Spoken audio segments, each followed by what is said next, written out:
वो एक short video के अंदर बड़े इंटरेस्टिंग तरीके से समझने की कोशिश करते हैं कि क्या कुछ मेन इंसिडेंट्स हुए इस चैप्टर में। सबसे पहले हम जानेंगे कि इस चैप्टर की शुरुआत कैसे होती है, हुआ क्या। दो देश थे, there were two countries, Prussia and France. इन दोनों देशों के बीच में बैटल हुआ जिसके अंदर प्रशिया जीत गया और उनका पूरा होल्ड फ्रांस के ऊपर हो गया। और फ्रांस के दो मेन डिस्ट्रिक्ट थे जिनका नाम था अल्सेक एंड लॉरेन।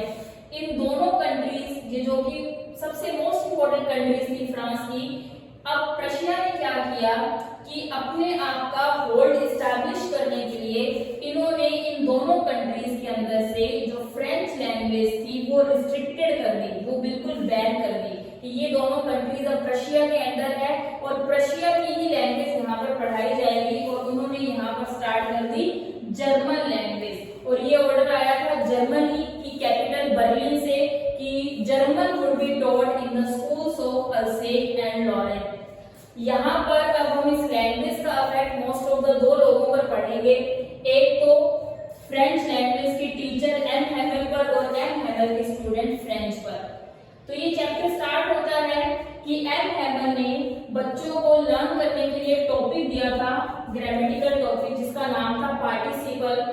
फ्रेंच इस तरह का यहाँ पर एक बच्चा दिखाया है जो स्टडी के अंदर बहुत कम इंटरेस्ट रखता है और स्कूल के जो टीचर्स हैं वो भी उसको इतना कंपेल नहीं करते पढ़ने के लिए, एक्स्ट्रा वर्क करवा लेते हैं इससे, कोई गार्डन में पानी देना, कोई फिश पकड़ना या घर के काम करवा लेना। और फ्रेंच भी अपना वैल्यूएबल टाइम इसी तरह से वेस्ट करता जाता है। लेकिन फ्रेंच डिडंट नो कि एक दिन ऐसा होगा कि उनकी जो लैंग्वेज है वही बैन हो जाएगी और उसे अपनी ही लैंग्वेज सीखने के लिए तड़पना पड़ेगा, क्योंकि इन लोगों की लैंग्वेज फ्रेंच लैंग्वेज थी जिसके ऊपर प्रशिया का अधिकार था। तो उन्होंने जर्मन लैंग्वेज स्टार्ट कर दी थी। तो French was going to school और उसे पता था कि पार्टिसिपल टॉपिक मिला है और उसे दिमाग में डर था कि आज टॉपिक का मैंने कुछ भी प्रिपेयर नहीं किया।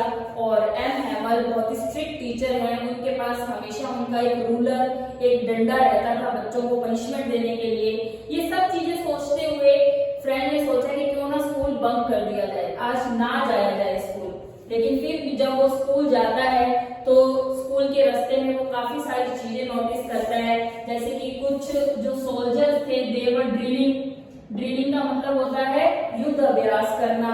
और उसने रास्ते के अंदर एक बुलेटिन बोर्ड भी देखा था जहां पर बहुत सारी भीड़ लगी हुई थी। ये वो बुलेटिन बोर्ड था उन दिनों में युद्ध के समय में जिसमें कौन सा देश युद्ध जीता, कितने सैनिक मारे गए, कौन हार गया, युद्ध से रिलेटेड जितनी भी न्यूज आती थी वो उसी नोटिस बोर्ड, उसी बुलेटिन बोर्ड पर लगी रहती थी। तो जब फ्रेंच स्कूल के लिए जा रहा था, रास्ते में था, तो उसने देखा कि बुलेटिन बोर्ड के पास बहुत ज्यादा क्राउड है, बहुत ज्यादा भीड़ है, लेकिन उसके पास इतना टाइम नहीं था कि वो रुककर देख सके। तो जब वो जा रहा था तो पीछे से एक ब्लैकस्मिथ उसको आवाज देता है और उसको एक आयरोनिकल वे में कुछ कहता है कि अब तो बहुत टाइम हो गया है या कोई जरूरत नहीं है इतनी तेज भागने की। तो जब फ्रेंच स्कूल पहुंचता है तो वो देखता है school was as calm as Sunday morning, कि स्कूल के अंदर ऐसी शांति थी जैसे कि संडे के दिन स्कूल के अंदर शांति होती है ना। There was no any opening and closing of desk, ना तो कोई बच्चा बेंच ओपन कर रहा था, ना कोई बैठ रहा था, ना कोई खड़े हो रहा था, ना कोई एक स्वर में जैसे अपने बच्चे छोटी क्लासेस के बच्चे बोलते हैं टेबल्स वगैरह, यूनिजन जिसको बोलते हैं, एक स्वर में बोलना, इस तरह का भी कोई शोर नहीं था, बिल्कुल पीसफुल नेचर था। तो बड़ा सरप्राइज हो गया फ्रेंड ये सब चीजें देखकर कि आज स्कूल का एनवायरनमेंट इतना अलग क्यों है। और उसने ये भी सोचा था कि आज वो लेट हो गया है तो जब वो क्लास में एंटर करेगा तो उसे पनिशमेंट मिलेगी, लेकिन जैसा फ्रेंड ने सोचा ऐसा बिल्कुल भी नहीं हुआ। As French entered the class, he noticed that M. Hamel weared his new coat, blazer, मतलब बहुत अच्छे ड्रेसिंग सेंस में एम हैमल आए हुए थे, बहुत चार्टिंग लग रहे थे। ये उनके फ्रेंच लैंग्वेज के टीचर थे। तो वो नहीं जानता था कि आज सर इतने सज धज कर क्यों आए हैं और लेट आने की वजह से उसने एक्सपेक्ट किया था कि एम हैमल उसे डांट लगाएंगे या क्लास के बाहर भी खड़ा करेंगे, बट नहीं, उसे कहा गया कि अंदर आ जाओ और वो अंदर आकर बैठ गया रूम में। और उसने देखा कि आज जो क्लास के लास्ट बेंचेस थे उस पे गांव के भी कुछ लोग आकर बैठे why these people were present in the classroom, he didn't understand कि ये लोग हमारे क्लास में क्यों बैठे हैं, जिसमें कोई पोस्टमैन भी बैठा था, कोई एक बूढ़ा सा होसर नाम का पर्सन भी बैठा था, ये लोग क्यों बैठे थे। फ्रेंड्स बहुत ज्यादा सरप्राइज में पड़ गया कि ये सब लोग यहाँ क्यों आए हैं। उनमें से एक इंसान के पास पुरानी फ्रेंच लैंग्वेज का एक बहुत बड़ा वॉल्यूम था, मतलब एक बहुत बड़ी बुक लेकर बैठा था और वो पेजेस को फोल्ड कर रहा था, ऐसे लग रहा था कि जैसे आज ही सब कुछ सीख लेगा। उसके बाद फ्रेंड इन सभी सरप्राइजेस के अंदर से एम हैमल को नोट करता है, जो कि बहुत ही शांत थे, उनके हाथ में अभी भी अपना रूलर था और वो एक के बाद एक चीजें बताते जा रहे थे। और एम हैमल के शब्दों से उस दिन फ्रेंच को ये पता चला कि आज उनके देश की लैंग्वेज का पढ़ने का और सुनने का लास्ट डे है और एम हैमल भी वहां से जाने वाले हैं।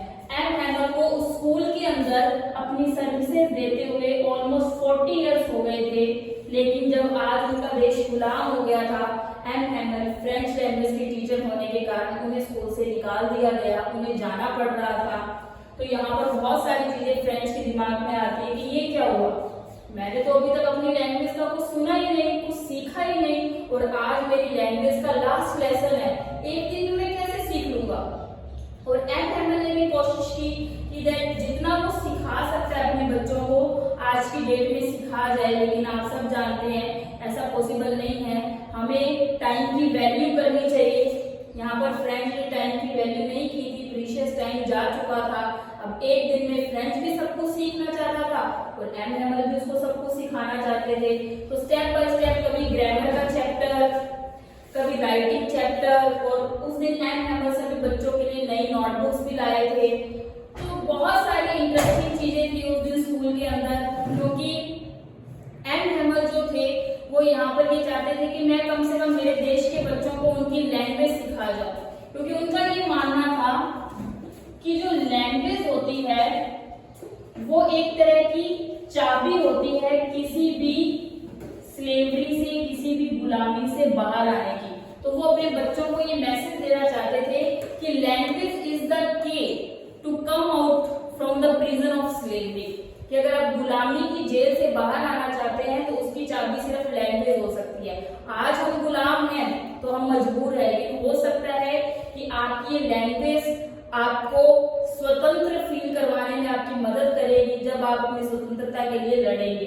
तो उस दिन फ्रेंच ने देखा कि लास्ट दिन जब एम हैमल पढ़ा रहे थे, जो चीजें कभी उसको पूरे साल में समझ में आई थी वो आज बड़ी इजीली समझ में आ रही थी। क्यों? क्योंकि उसने अपना पूरा माइंड यूज करके उन चीजों को सीखा।